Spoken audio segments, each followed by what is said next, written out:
here we go. We are recording. Like I said, a bit of an impromptu session. Going to try and do these every Monday, roughly around this time. We'll try and land at a time that works best for everyone. Uh, as always, we'll try and record them and then post them up on YouTube and share out the link. So that's available as well. But sometime around 3 and 6 p.m. Pacific Eastern, I think works pretty well for myself. I could do them earlier if that works better as well.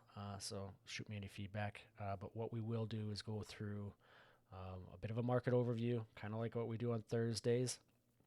Just a quick recap, and then to take a look at upcoming mints, which is mostly art focused nowadays. But what's going on there, and then look at some of the recent art success, and then dive into whatever else is interesting as well. So that's kind of the goal and the plan. We have IO Focus and Danksy hanging out as well. Thank you guys for being here, hanging out, and working with my. Yeah, I don't know. I started feeling crappy Saturday a little bit, and then yesterday was rough, and then today even you feel you sliding down that path of getting sick.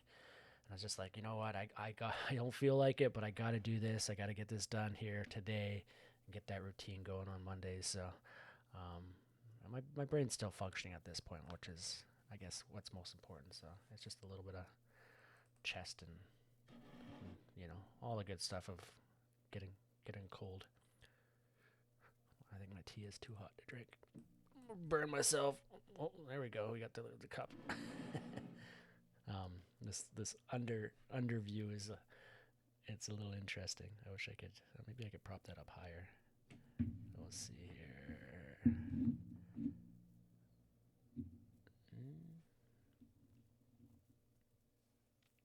Sure. There we go. Yeah. So market wise, it's been pretty constant in this range here. A little bit of a dip into last weekend, but we've been pretty stable right around this 5K ETH range. Not terrible. It is a little bit healthier when you consider the lesser blur volume and blur bid activity. So that helps out to provide a little bit more stability. Buyer seller ratio is actually a little stronger than it has been lately, so that's good. I mean, it's all over the place often, but it looks like it's creeping upward into that 90-95+% range, which would be really nice to see. And I'll show you a market that has that positivity and what that kind of translates to. Blur to OpenSea, pretty constant here. I mean, OpenSea's gained a bit of traction versus Blur in the terms of overall volume. Again, a lot of that Blur volume is just really manufactured, but and then unique buyers, again, really solid on the OpenSea side of things. Daily unique NFT addresses is pretty almost super stable, right in that 10K range, 10, 12 range there for the last couple of months, which after what we had through February, March, and that come down from there, and what we had from the come down from the winter time, is pretty good to see. And then Blur Wheat activity has pushed upward back into 80+% range. I'm gonna guess maybe some liquidity exiting just due to moving into other areas. And then yeah, that's kind of that. If I look at collections and where we're at for the blue chip index, it's stabled off kind of nicely for the first time in a while. Good to see. Doodle show 99% down there. That's a data glitch, but Pudgy Penguins, they have teased a kind of a next phase, which it's an experience, it looks like, or I haven't gone super in depth to it, but it's gonna kind of be making the rounds here, and hopefully some form of positive activity and drop here coming this week. Most large collections have dropped the ball when it comes to any additional activity and drops, etc. So it's kind of a risky play, but Pudgies have managed to do it very well on anything they've done. So curious to see how that works, but I think it's mostly a buyer beware in terms of looking for positive appreciation.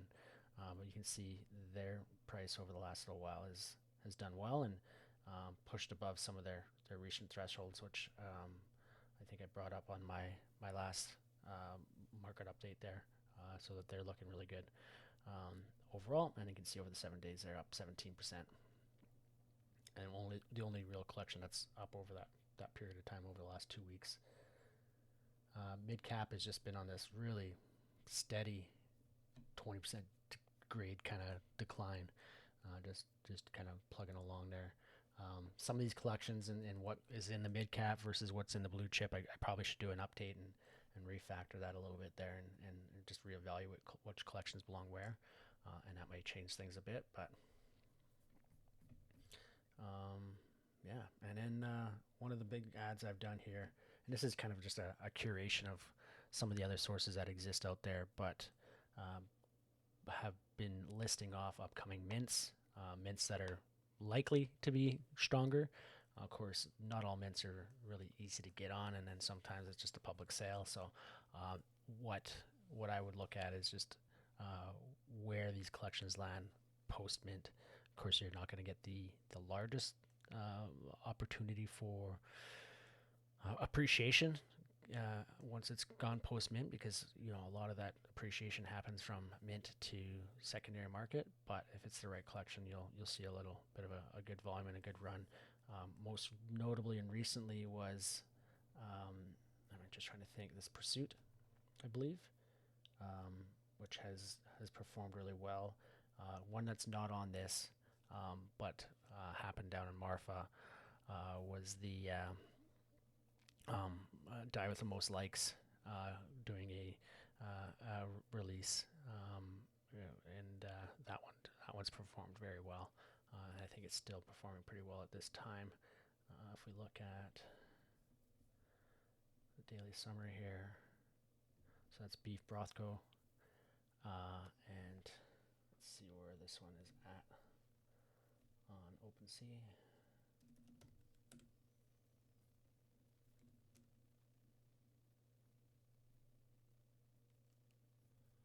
What do you make me do, OpenSea? There we go. So 0.65. This one minted at 0.0369 down in Marfa. There's a site that went with it as well. It's only a collection of 666, but it's kind of a play off of another famous artist's work, and I think overall it's pretty good. This is one of the stronger artists in the space. They have another collection that's available. I'm trying to think the platform that they have it on. Nifty Gateway maybe. But those ones were sold for over $69. They are now producing pretty well too. So an artist that's performing pretty well here recently. So those are the type of drops you're going to want to watch for. There is another play that's coming up here, and that is so this Pursuit drop that happened. This collection was available essentially through a pass, I do believe, and that pass has one more drop. So the Velocity Pass has one more drop coming, and it's Snowfro. And so this Velocity Pass has actually surged after this drop did well, but it is Snowfro coming up, and Snowfro is possibly the biggest artist in the space.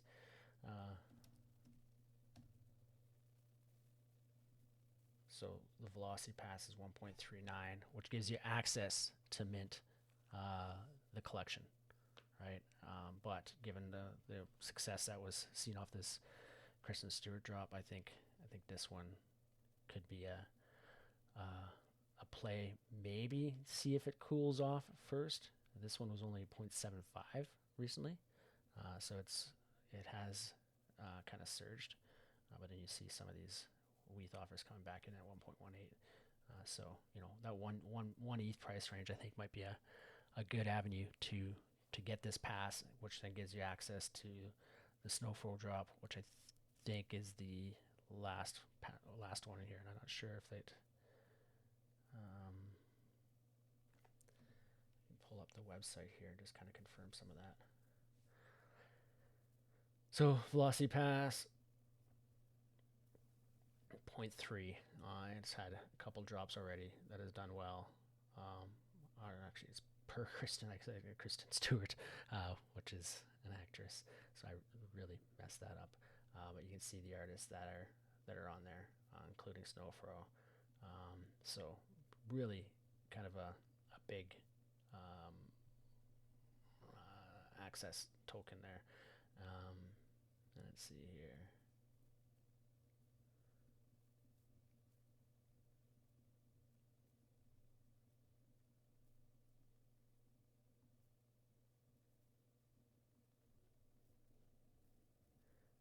Kind of talks like it's an airdrop, but I believe they still, holding this pass, I believe you still had to mint the per Kristen drop. Let's see.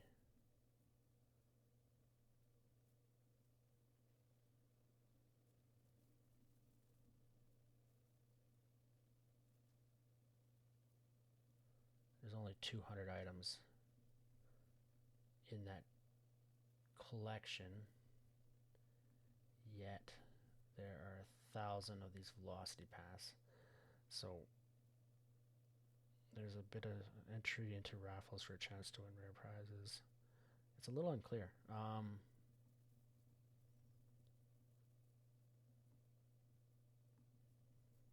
Because I mean, obviously, you're gonna if you're gonna buy this pass, you're gonna want to make sure you're getting the snowfro. If not, then it holds a little less value, and you're likely just looking at secondary.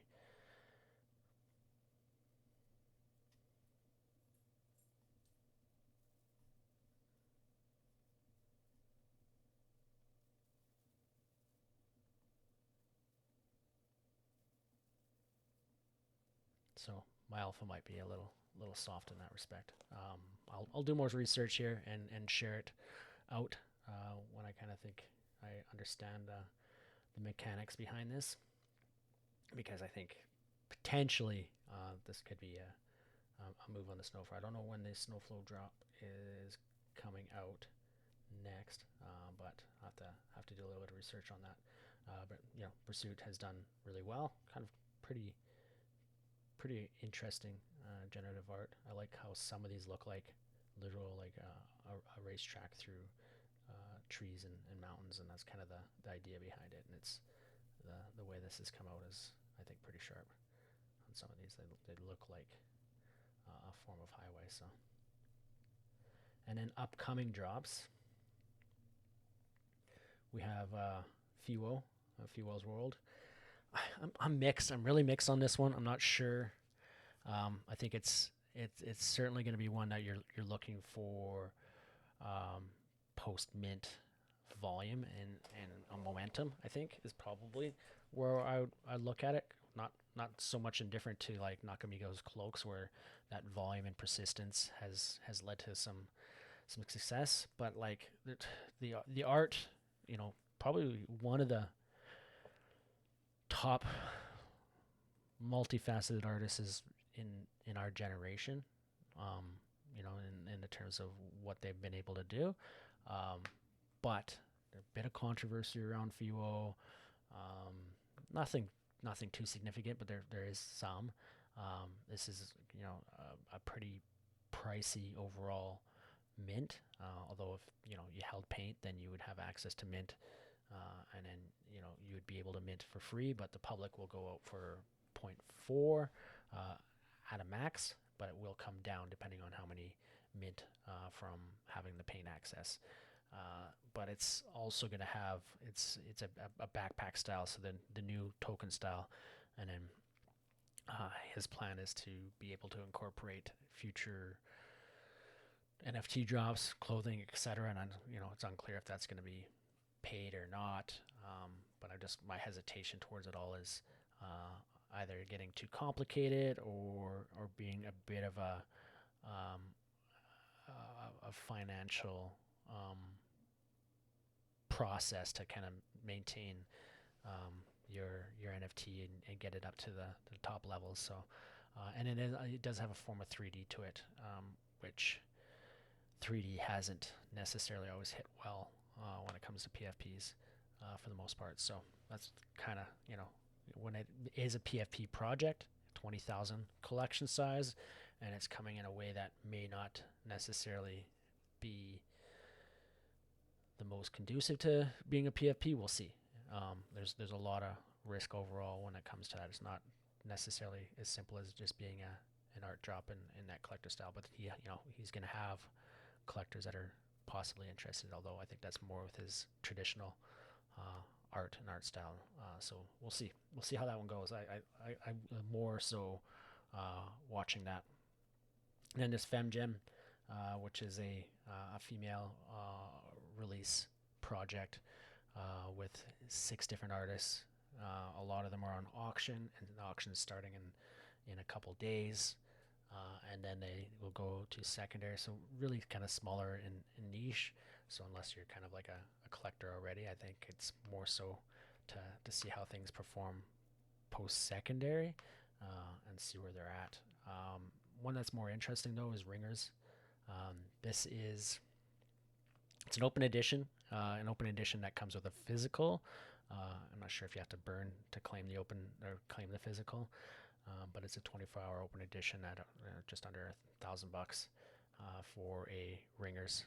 So that'll be interesting to see really how many mint out. But it's a cool way to get something from, and again, one of the top generative artists in the space, Snowfro and Dmitry Chernak, may be the top 2.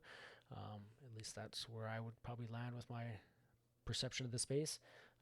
So it's kind of neat in that respect. And then there's a couple more coming later into October, a few minutes into the October range. But I'll keep updating this and kind of communicating. I'm gonna keep the list of historicals in here for now, but I may start filtering it and just filtering it down. But hopefully, just to be able to show the collections that I think have the most interest coming and where it's at. So see you later, Dinksy. You didn't hear that, but see you later. And we also have, and I don't like how streamer mode hides the names. What is this? Is this I have to see who's online just to see. Oh, I can't see any names. Why? What is going on? It's really hard to chat when I can't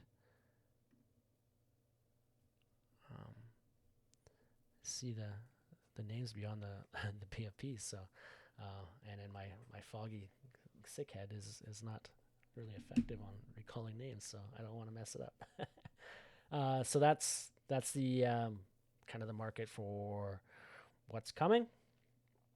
And then the next bit, actually, I mean, if anyone gets really curious into art and sourcing information on art and the drops and things like that are coming up, I've gone through and really kind of sourced out a lot of the stuff that's out there. There is another site here that I think I showed last time that's really cool here, is this NFT price floor, which allows you to go to it and then filter for the type of category. And then in filtering for that type of category, you can find some of the top collections out there. So Winza Yawanawa, probably one that's got some of the most attention here recently. That one's going to start revealing here in 5 days. So it's pretty anticipated. It did pull back a little bit and has now surged up again. So I'm not sure if it breaks the 10 ETH mark. It's kind of a bit of a mental barrier, but that's really where it's going to probably stick to and then reveal and then see where it goes from there. Fuel World Paint is on here. This one dropped because of the snapshot happened. Um, I think it was at point 0.2 where it was sitting. So technically, I guess you could have got a Fuel World for about point 0.2 owning the paint. But this sorts by volume, and then you can also go over a longer range. And then the other part that I'm not sure if everyone is super familiar with, but um, OpenSea has yet again improved their dashboard on the pro side of things, being able to sort by 7-day, 30-day, 24-hour, and it's just a lot more, I think, user friendly and I think better than Blur in terms of just kind of getting an aggregation view or aggregate view of the market. So if you're not using that, it's probably a cool way to look at how things are doing. Although if you sort by volume percentage, you're going to get some wacky numbers. But where is it? Floor price. You can sort by floor price and see where that's at. And then once you go into the pages as well, it's a little bit more interesting in terms of the information that they're showing, which I like. And I think they had a nice little. I thought they had a really cool view of offers versus price, and I thought that was kind of an interesting kind of dynamic. Maybe it's where did I see that? But it'll give you an idea of where the offer stood versus where the floor was, and I like that. I don't know if that's been moved. It's floor depth.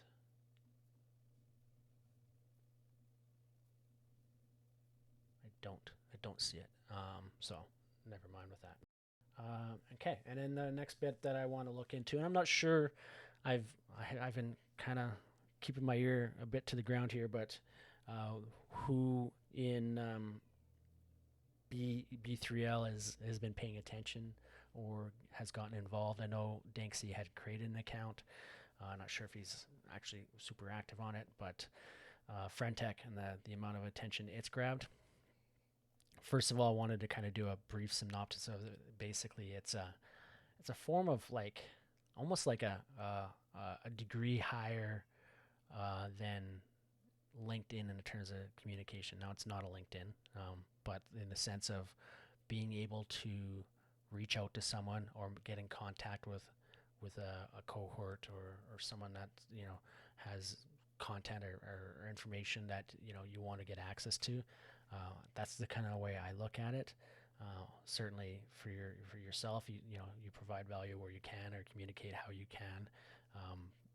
It is no doubt still a great form of multi-level marketing scheme or pyramid scheme.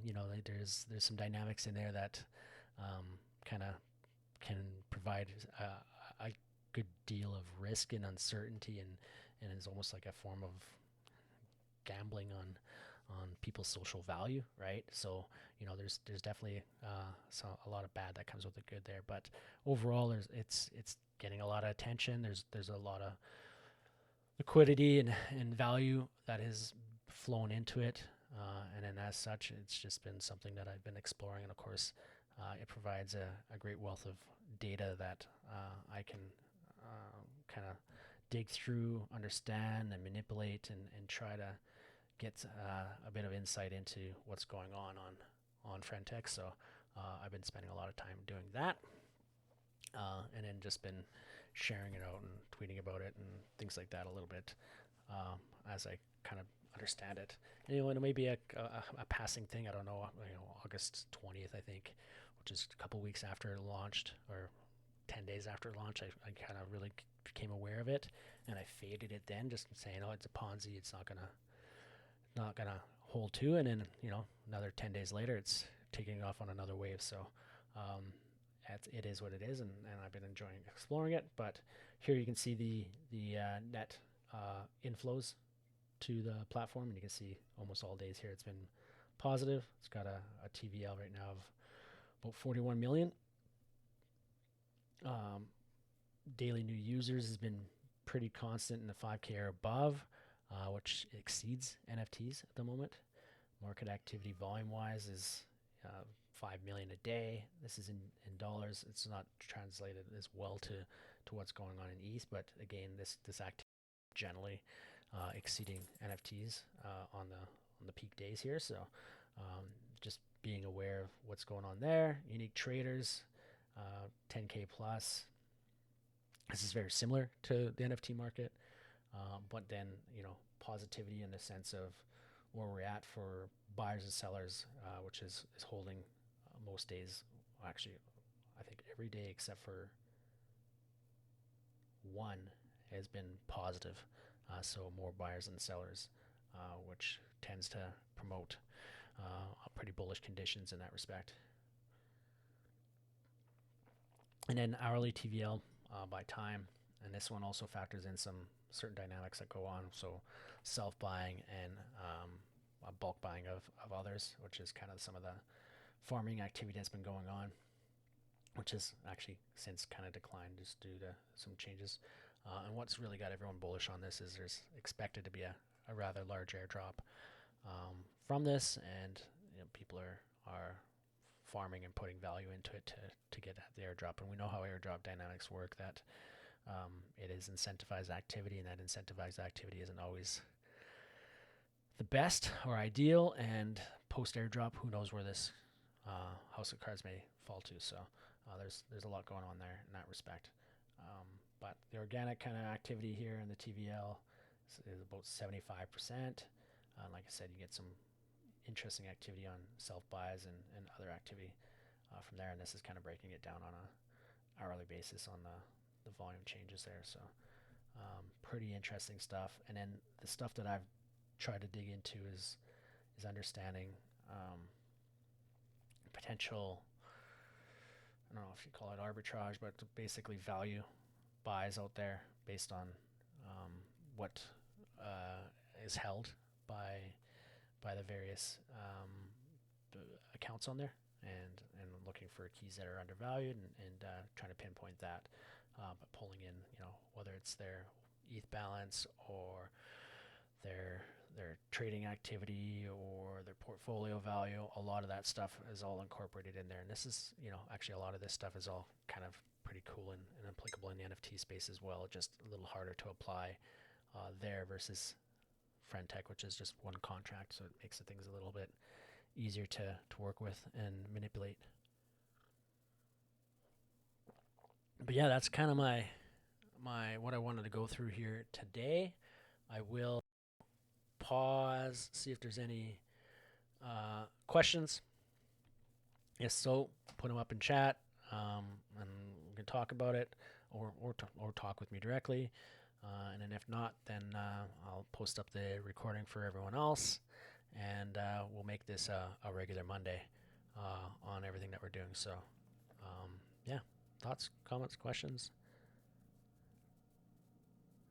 No questions, no worries. Thanks for joining. Yeah. Anything you're looking to see, or we cover kind of that side of it, or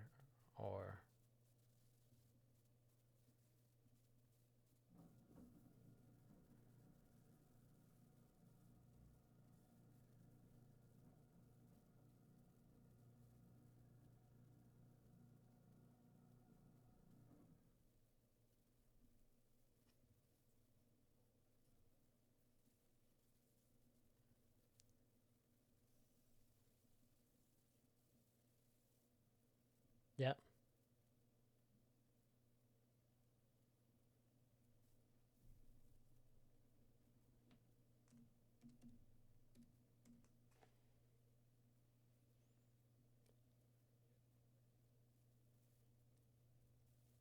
Okay.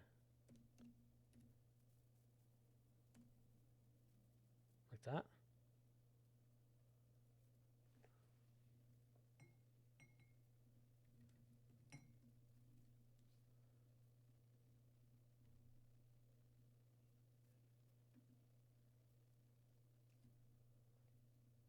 Interesting.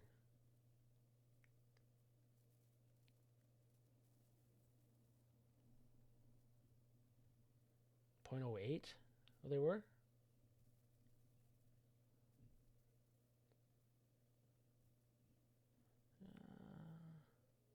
Some of the initial sales were right around 0.12-ish, I think.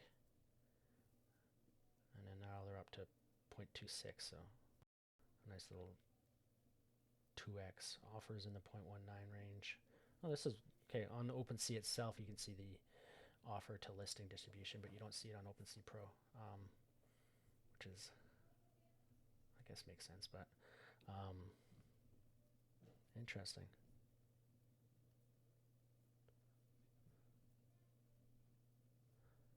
Yeah, it looks.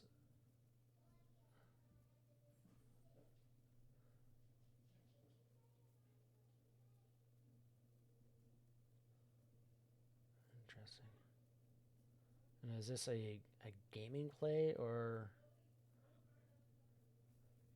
Yeah. Nice.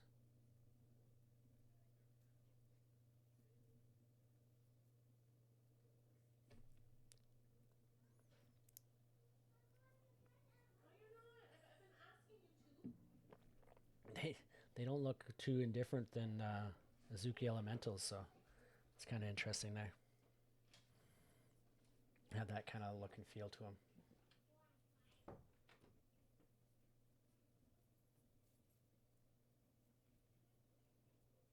Oh, game.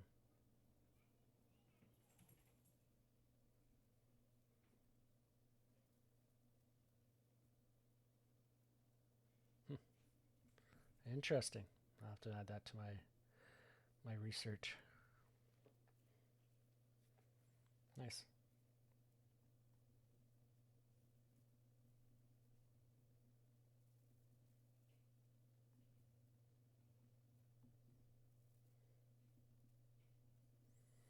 Well, thanks for the alpha. We'll probably get a lot more information on that, given the tie in Discord there. So let's see where cloaks are. Pretty impressed by what cloaks have done. This is really much I think a strength of community kind of thing. Although unique ownership is pretty sparse when it comes to Nakamitos, so um, it's a bit of a kind of a whale moving situation there, I think, overall. But yeah, I am gonna call it a session, and we'll do it again come next Monday. So we'll catch you then. Thank you much.